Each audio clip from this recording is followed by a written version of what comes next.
سنیں، تفریحی رویہ، گفتگو اور بحث ذہن کا ایک پرلطف استعمال ہے، بالکل ایسے جیسے کھیل کود جسم کو پرلطف استعمال ہے۔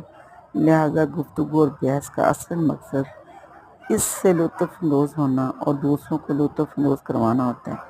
ایسا موقع بھی ہوتا ہے کہ جب یہ کافی نہیں ہوتا اور سنجیدہ گفتگو کرنا پڑتی ہے۔ تاہم مجموعی طور پر ایک گفتگو یا بحث کا مقصد خود اپنی ذات میں گفتگو یا بحث ہوتا ہے، بالکل ایسے ہی جس طرح جنگل میں سیر سپاٹے کا مقصد خود اپنی ذات میں محض سیر سپاٹا ہوتا ہے۔ سیر سپاٹا آپ کو جسمانی طور پر فٹ رکھ سکتا ہے، بالکل اسی طرح بحث مباحثہ یا گفتگو آپ کو ذہنی طور پر فٹ رکھتی ہے۔ بحث بائے اصلاح ہونا چاہیے، بحث بائی بحث نہیں ہونا چاہیے، بحث برائے بحث نہیں ہونا چاہیے، اپنی اصلاح کرنی چاہیے۔ سنیں، میں آج آپ کو مزیدار قصہ سناتی ہوں۔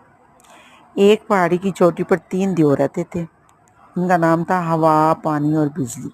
ٹھیک ہے، پہاڑی کے نیچے ایک گاؤں تھا۔ ان دیووں نے گاؤں والوں کی زندگی اجیرن کر رکھی تھی۔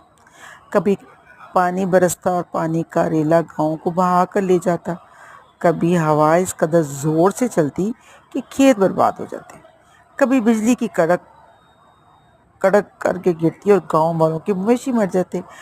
گاؤں والے ان دیووں سے بہت تنگ تھے۔ گاؤں کا ایک سیانہ بڈھا